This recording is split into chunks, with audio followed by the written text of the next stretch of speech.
Kemokan'dan herkese merhabalar. Bugün gerçekten herkesin beklediği bir ürünle karşınızdayım. Tabi ürünü daha anlatmadan önce abone olup like atan, yorum atan herkese gerçekten canı gönülden teşekkür ederim. Benim için gerçekten çok büyük etkisi oluyor. Sizin belki bir tıkınız, işte bir beğeniniz sizin için küçük gelebilir ama beni şevklendirme babından gerçekten çok ileri seviye olduğunu söylemek istiyorum. Yorumlar kısmında bunu belirtiyorum ama yine de burada sözel olarak yine de belirtmek istedim. Hepinize gerçekten canı gönülden çok teşekkür ederim tekrardan. Ürünümüze gelecek olursak Black Shark V2 Pro ama 2003 versiyonu, 2002 ile arasındaki farklılıkları söyleyeceğim.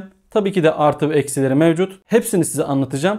Dilerseniz ilk önce teknik verileriyle başlayalım. Razer Black Shark V2 Pro 2023 modelinde Razer'ın kendi ürettiği 50 mm'lik Triforce adında titanyum sürücülere sahip, 12 Hz ile 28 kHz frekans aralığımız, 100 dpi yüksek ses seviyesi, 2.4 ve Bluetooth 5.0 bağlantı seçeneklerimiz mevcut. 70 saat pil ömrü, 320 gram ağırlığında. Kutu açılımına geçmeyeceğim. Nedenini söyleyeyim. Kutu açılımına artık Shorts kısmını yükleyeceğim arkadaşlar. Burada bence vakit alıyor. Kutu içeriğini burada göstermeyeceğim arkadaşlar. Shorts'a yükledim. Hemen hızlı bir şekilde isterseniz Short kısmından bakabilirsiniz kutu açılımını. Bence buraya yüklememek daha mantıklı. Bundan sonra bu şekil ilerleyeceğiz. Evet arkadaşlar, teknik verileri saydığımıza göre detaylarına inebiliriz. Razer Black Shark V2 2022 modeli artık üretilmeyecek. Bilginiz olsun. Ona göre alım yaparsınız. 2023 modelinin ise beyaz ve siyah modelleri mevcut. Ben siyahını tercih ettim. Razer Black Shark V2 2023 ile 2022 modelini en temel ayıran sebep arkadaşlar, birincisi Bluetooth özelliğidir. Hemen şurada gösterelim. Burada 2.4 GHz ile Bluetooth arasında bir geçiş düğmemiz varsa ya da kutusunun üzerinde Bluetooth amblemimiz varsa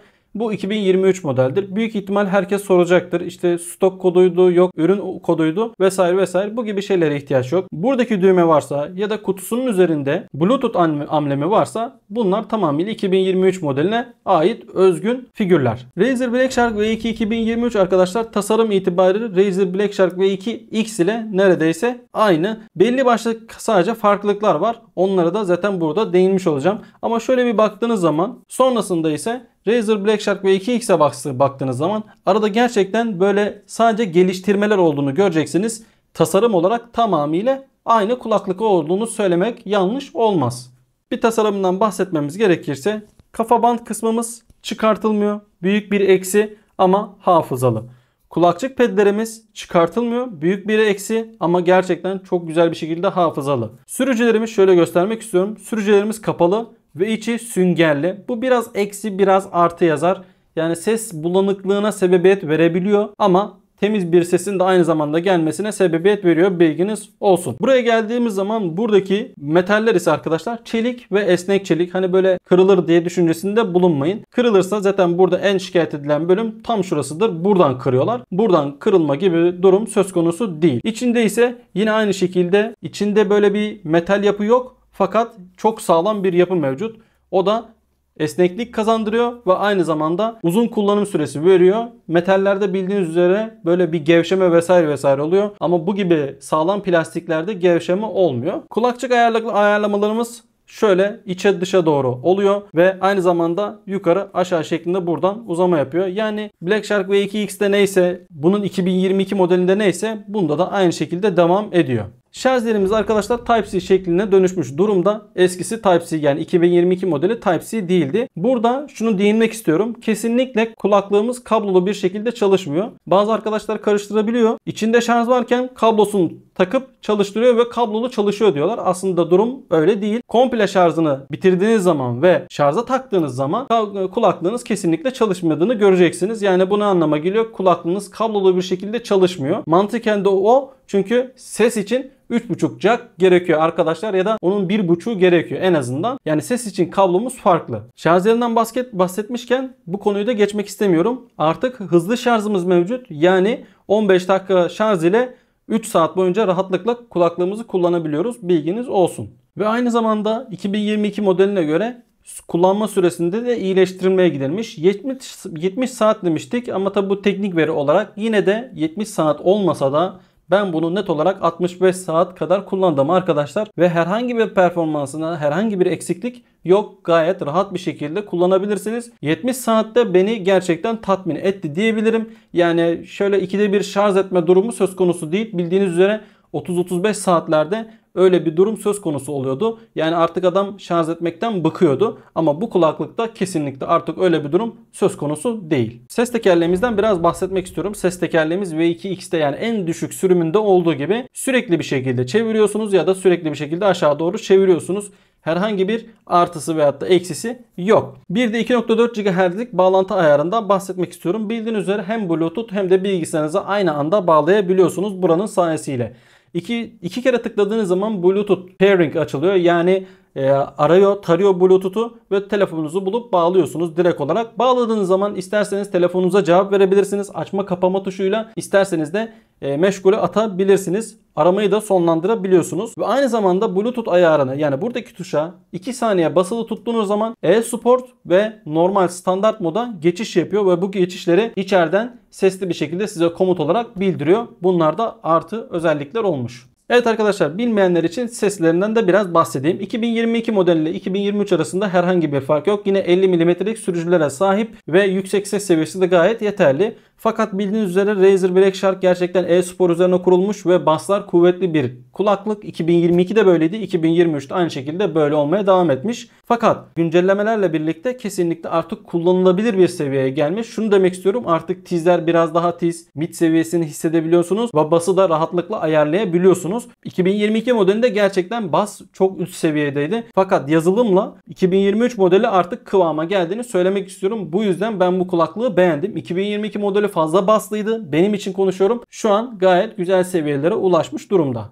Evet arkadaşlar, bir de THX 7.1'imiz mevcut. Bildiğiniz üzere standart surround ses değil, 7.1 gibi biraz daha farklı modeli diyebilirsiniz. Aslında hepsi benim için aynı. Ben normal standart surround kullanıp geçiyorum. 7.1 hiçbir zaman kullanmıyorum. Benim için olan standarttı. Büyük ihtimalle alacak arkadaşlar da buna bakıyordur. Bence 7.1'inden daha güzel standart sesi. Bunu da altını çizerim. Yani herhangi bir koda vesaire ihtiyaç duymuyorsunuz. Bunun hakkında bana soru sorulduğu için burada söylemek istedim. 2022 modelinde de herhangi bir koda ihtiyaç duymuyordunuz. 2023 modelinde herhangi bir şekilde koda ihtiyaç duymuyorsunuz.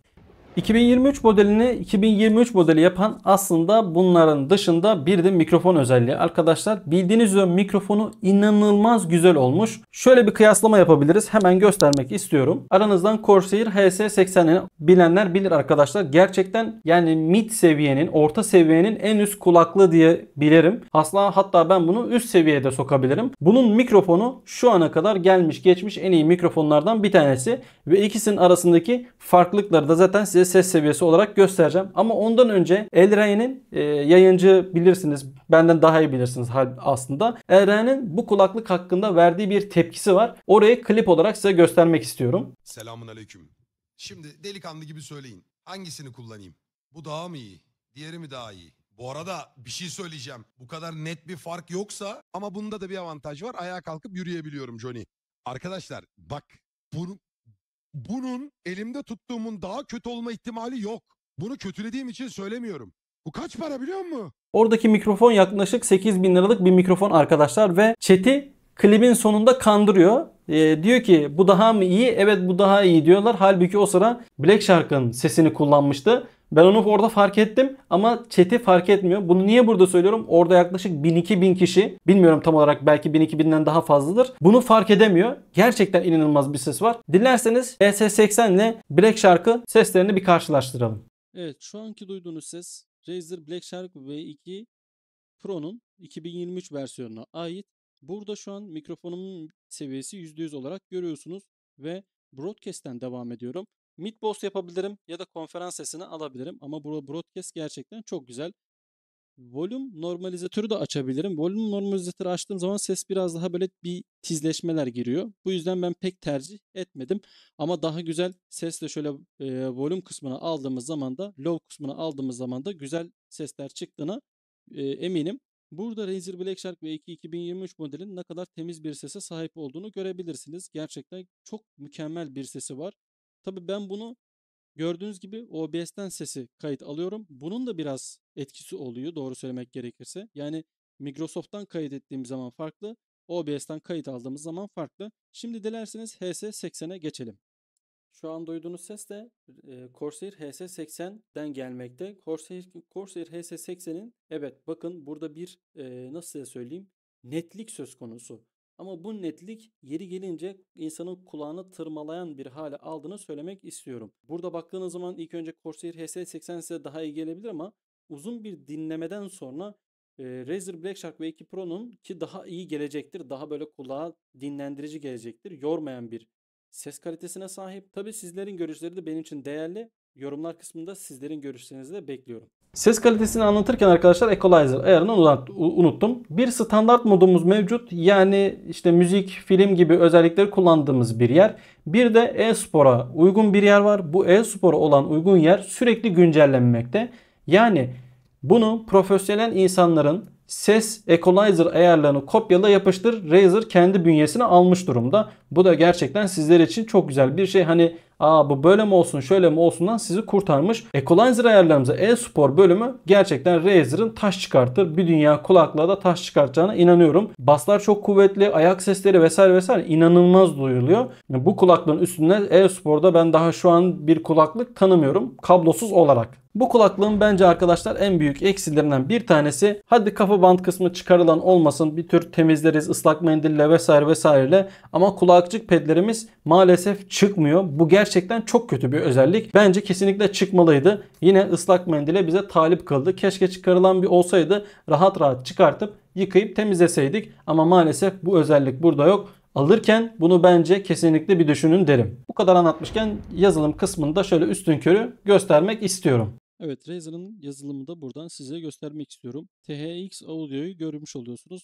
Ben bunu çok fazla 7.1 diyebiliriz. Burası da stereo kısmı. Burada standart bölümümüz var ve e-spor bölümümüz var. Standart kısımda gördüğünüz gibi game modu, film ve müzik şeklinde. Hemen böyle aşağı indiğim zaman oyun profillerine ve ses kalitesine buradan bakabiliyorsunuz. E-spor'a geldiğim zaman burada hemen gördüğünüz gibi ayak seslerini yükseltebiliyorsunuz ya da jumping, zıplama seslerini yükseltebiliyorsunuz. Bunun gibi ayarlar ve Call of Duty daha yeni eklendi. CSGO da aynı şekilde ayarları daha yeni güncellendi bunların. Burada da bazen güncellemeler geliyor. Buna da dikkat etmek gerekir. Hemen şuradan devam edelim. Burada da bazı kendine göre bazı ayarlarımız mevcut. Ben tabii hiçbir tanesini kullanmıyorum. Mikrofon ayarlarımızı buradan yapıyoruz. Power ayarımız buradan. Şunu açalım.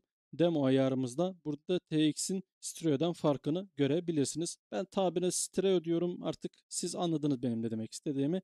Bu kısımlar da bu şekildeydi. Evet arkadaşlar, benim anlatacağım bu kulaklık hakkında bu kadar. Umarım video sizler için faydalı olmuştur. Eğer bana destek olmak istiyorsanız videoya abone olup like atabilirsiniz. Hedefimiz 1000 abone. Umarım bir zaman ulaşırız. Kendinize iyi bakın. Hoşça kalın. Bu arada kulaklık hakkında merak ettiklerinizi yorumlar kısmına bekliyorum. Lütfen çekinmeden sorabilirsiniz. Ben de bildiğim kadarıyla sizlere cevap verebilirim. Atladığım kısımları da yorumlar kısmında yazabilirsiniz. Hem beni hem alacak insanları bilgilendirmiş olursunuz. Kendinize iyi bakın. Hoşça kalın. Sağlıcakla.